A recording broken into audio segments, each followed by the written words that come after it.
داریم با شما بینندگان عزیز تلویزیون سیاحی و هنرهای مردمی. پیشنهاد شماست نشر نوبتی برنامه سیاحی ورزشی و حالا ما قرار داریم در دهه شهیدان جماعت دهات سریخواستار ناحیه بلجوان و تصمیم داریم که همراه یک چند نفر از ساکنان یعنی کارمندان خواجگی جنگل منطقه سریخواستار ناحیه بلجوان سفری کوهی اسب‌سواری به منطقه دره یخک تشکیل نماییم. حالا باشد راه خود را از همین جا یعنی از آخر دهه شهیدان شروع می نماییم.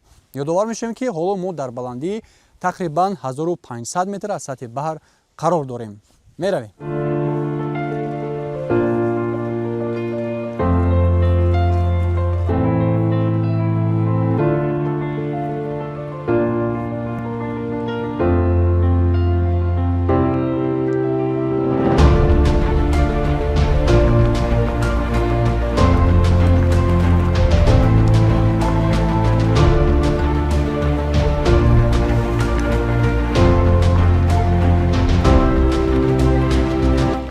صبح زیبای فصل بهار.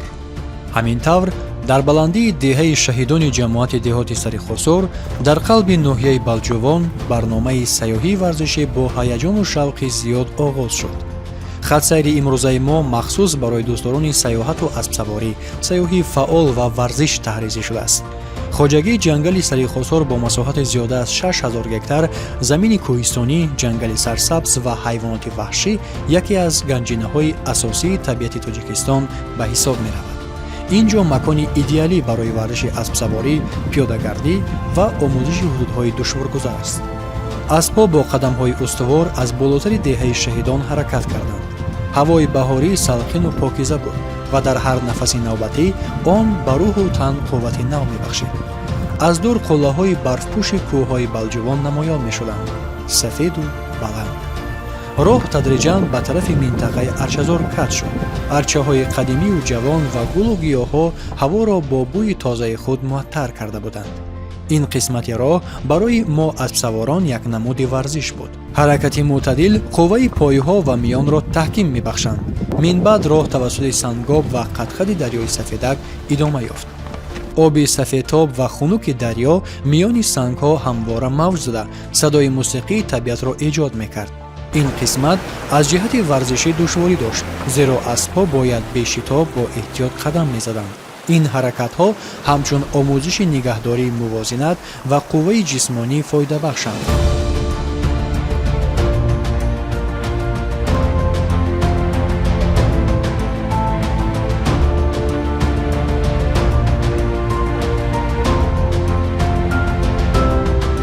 بینندگان عزیز، طوری که راهبلدمون به ما گفتند، انا همین سنگابی که ما قطقط آن رفته ایستادیم از دره یخک می آید، یعنی از همون جایی که ما باید به همون منطقه رسیم و نقطه نهایی خط سیر سیاحت ورزشی اسب‌سواری ما انتهایش همونجا می شود.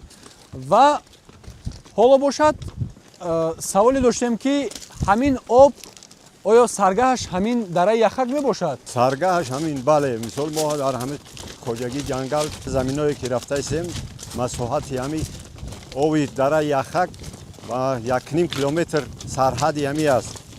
وقتی که ما با سرحد یک رسیدیم دو طرف آب یک جویا می شود. آب دره یخک، آب شوکی دره با هم یکدیگر می شود، آمده به سرحد دهه شهیدان داخل می شود. بالای کوه آبی که می بینیم در بالای این دشت غلامان گفتنی مساحت یک 5 هکتار زمین است. در اونجا چاروا جای میگیرد در مساحت تابستان. جای چاروا جای کنیست خواجگی است. اونجا چشمه دره بیده گفتنی دره بیده که چشمه دره یخک که چشمه سفیدتوا سر می شود. همین هر سه چشمه ها یک می شود یا به آب سفیدک و سرحد شهیدان داخل می شود. یعنی حالا از راه ما هم شرشره ها و هم چشمه ها نیست پیدا می گردند. بله.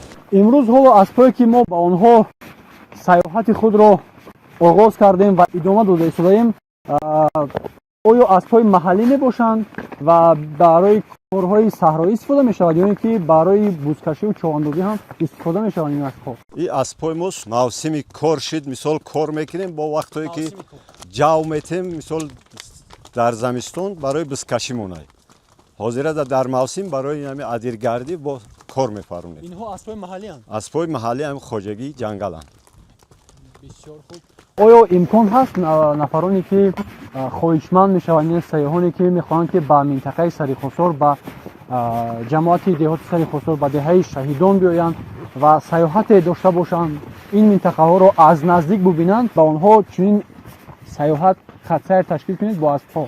بله ما هم اسبای کاری داریم سیاحان که اومدن با او پیشنهاد میکنیم اونها رفته سنجش میکنن کوهستانای ما را گشتم او میبینن بخشید تماشا میکنند تماشا میکنن جای لازمی را میبینن.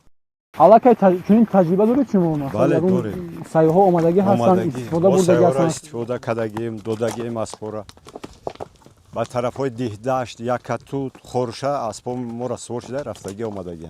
از کجاها میبینند بیشتر سیاحان داخلی و خارجی زیادتر؟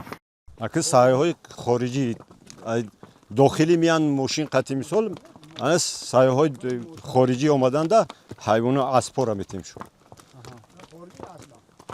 از کدام کشورها زیادتر میبینند؟ کشورهای روسیه و امریکا و هم مثال هم مملکت‌های اوسو میآیند. بسیار خوب. بسیارتر با سیاحان خارجی و داخلی کدام موضوعها زیادتر پسند است؟ اگه موضوعهای سری خسر همش موضوعهای تماشابو باید بعضی جاهایی هست که سیاحا که اومد معقولشون بشن همه سیاحا این مثال دهدشت داریم شرشره های پشت باغ داریم این شرشره دره یخک داریم آبی بلغری داریم همین سرحدا با او به حد معقول میشن. بعد حیوانات نادر داریم که حیوانات با او معقول تماشابو باید و تماشا کرده سیومکا میکنن میروند. معلومات پیدا کردیم که از پس همین کوههای برفپوش گذشته میتوان به منطقه راغون رسید. آیا امکان هست که با اسب همین راه را طی کرد و یا اینکه پیاده راه زیادتر است؟ ما که حاضر با اسقی نایو حاضر در اغبا برفای برفپوشای ما اسبکی نمیه پیاده میریم. تابستان امکان است یعنی که تابستان امکانیت داره که رویم. дар ҳар ду тарафи роҳ дарахтони зиёди ҷангалӣ рӯйда буд ба монанди арча, чормағз, фарк, зранг, бушол, пата, четан, тут, олуча ва ғайра. ҳар дарахт дар ҳолати сарсабзӣ ва бедоршавист.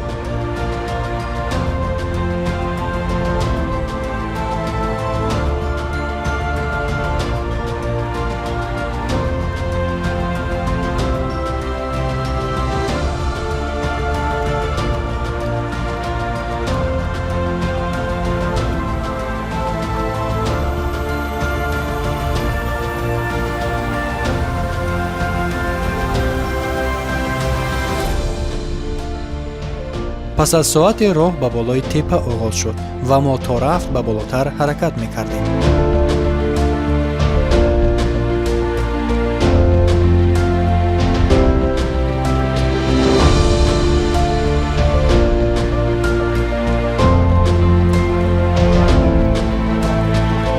ин ҷо дар болои теппа ба деҳаи кӯҳнаи хориша расидем ки осори хонаҳои гилину сангии қадимӣ то ҳол боқӣ монда буданд. деҳа ҳоло холӣ буд ва инак табиат онро бозпас гирифтааст. мо лаҳзаи ин ҷо боз истодем то ин манзараҳоро аз баландӣ тамошо кунем.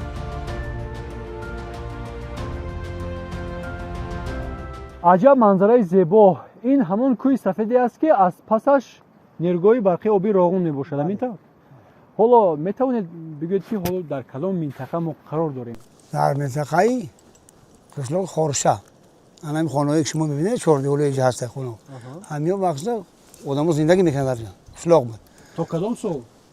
инам то соли чандум буд 2005 буд зиндагӣ мекардам. яъне ки як 20 соли охир?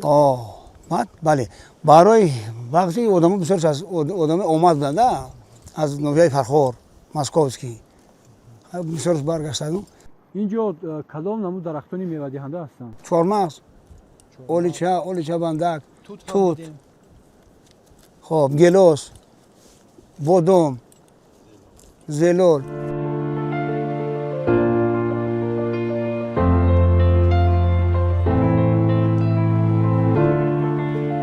از خوریشه راه به طرف دره یخک کج شد.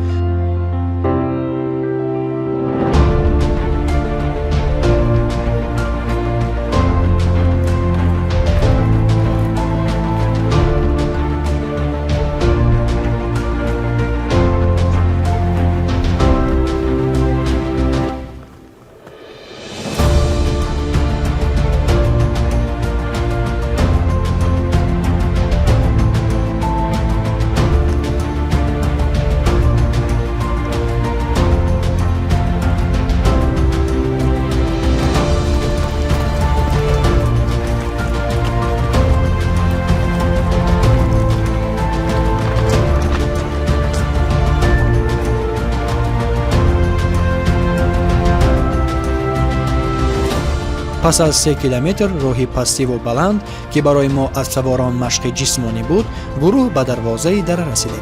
این دروازه از دو طرف با شاخهای بلند و سنگهای تیز احاطه شده است، مثل درآمدگاه مخفی و اسرارانگیز افسانه ها.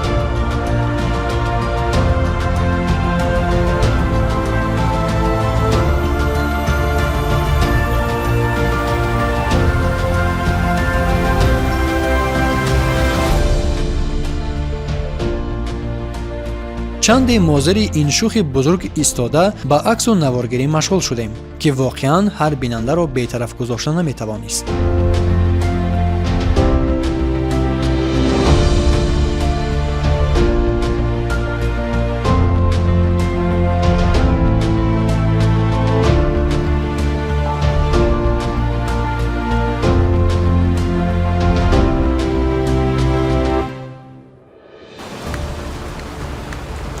از این قسمت باز هم راه توسط سنگاب و دریاچه سفیدک ادامه یافت.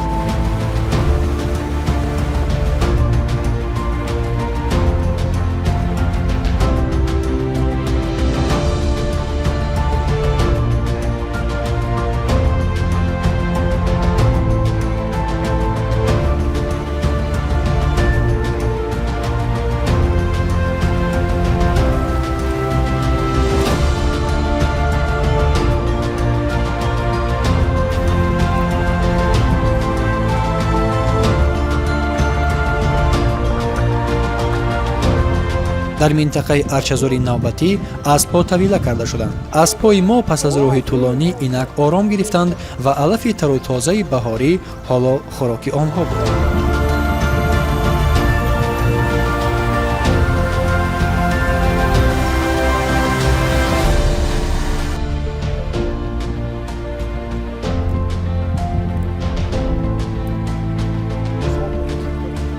ما جای موافق برای استراحت کوتاه انتخاب کردیم. زیر سایه عرشه بزرگتر، نزدیکی دریا. آتش برای خوراک فروزان کرده شد. سیاحت ورزشی اسب سواری نیروی زیادی را طلب می کند و استراحت با تماشای منظره های افسانه‌کار برای ادامه حرکت کمک می رساند.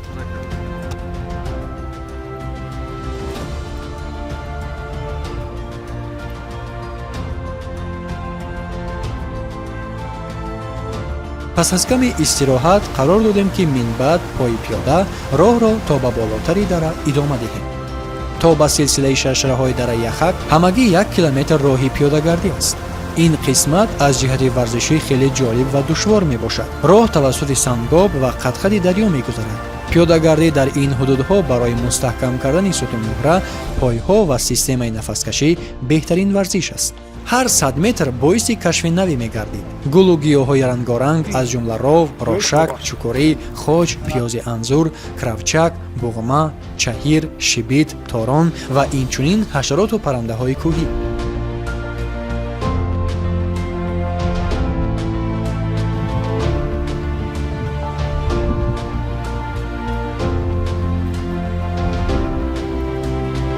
نهایت از دور شرشره ها پیدا شدند.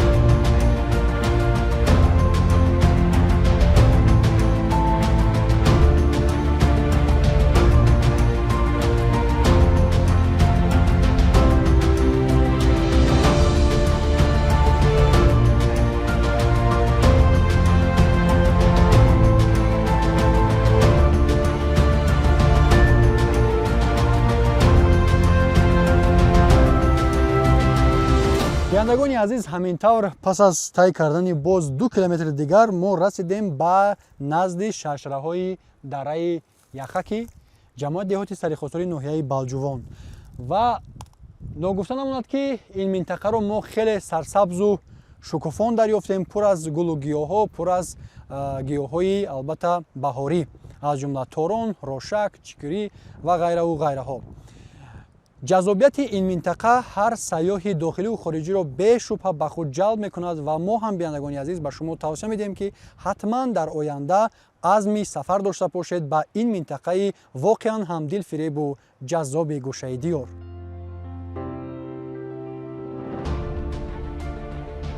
обҳо аз баландӣ бо садои гӯшнавоз фурӯ мерехтанд ва саргаҳи дарёи сафедакро дар поён эҷод мекарданд. ҳамон дарёе ки қариб тамоми роҳ мо пайгираш будем. манзараҳо нотакрор буданд. ҳавои намнок, ҳаракати об бо мусиқии форам ва нури офтоб ки дар қатраҳои об медурахшид. аз ин ҷо дар паси кӯҳҳои сафед ҳатто қисме аз нерӯгоҳи барқии оби Роғун дар навори дронамон намоён шуд. аз ҳамин нуқта то шаҳри Роғун тавассути минтақаҳои дашти Ғуламон бо шашраҳои зебои он, дашти Замбурак, Хочхарф, ҳати Искандар ва Камолӣ якрӯза роҳи пиёдагардии варзишӣ аст. табиати ин минтақаҳо бою гуногунранг мебошад.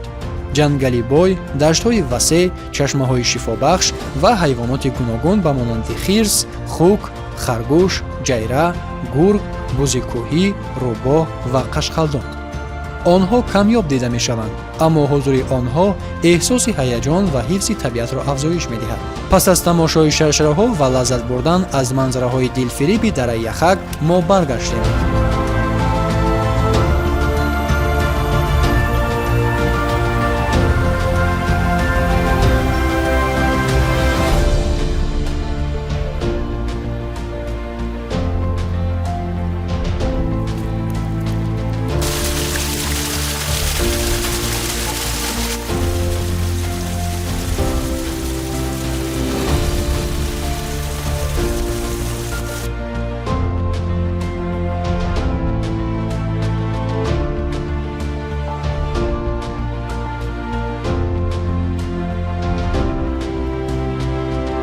дар истгоҳи аввала истироҳат карда хӯроки нисфирӯзе тановул намудем.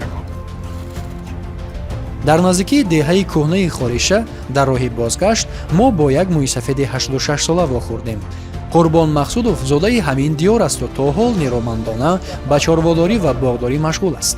меҳри ватан ва табиати дилфиреби меҳан дар дилаш чунон ҷой гирифтааст ки ҳатто як лаҳза ҳам намехоҳад аз ин сарзамин дур бошад.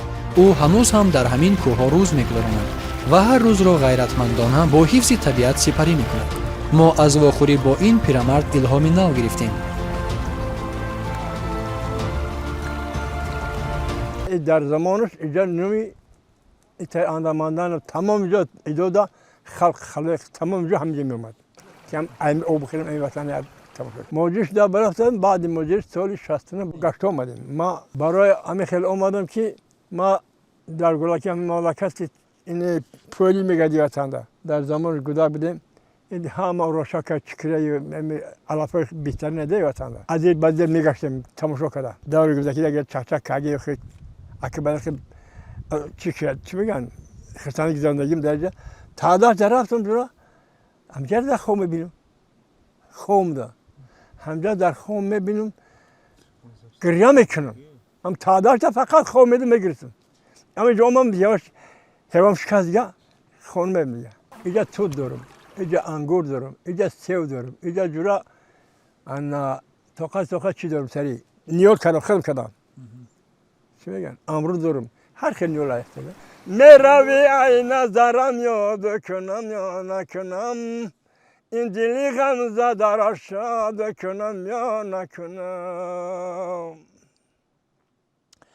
این دلی غمزه در غمزه دگان میدانه ای دانه وای دانه دو این رفیقی کنه را یاد کنم یا نکنم آی که ای درگی نگاه میکنم خلوزه آی با گردنی کجم میکشم جبازه میگم میتنم عن همو ترنوزه اوه بس میکنم میکشیدن جوازه آه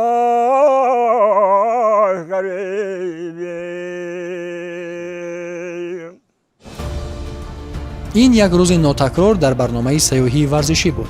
روزی که اسب‌سواری، پیاده‌گردی، تماشای شرشره‌ها و حرکت فعال در حدودهای کوهستان سریخاسار همه با هم آمیزش یافتند. نفرانی خواهشمند می توانند به سریخاسار آمده چنین سیاحت ناتکرار را با اسب و پیاده‌گردی داشته باشند. طبیعت بای سریخاسار با امکانات‌های زیادی سیاحت ورزشی هر نفر سیاح را دعوت می‌کند.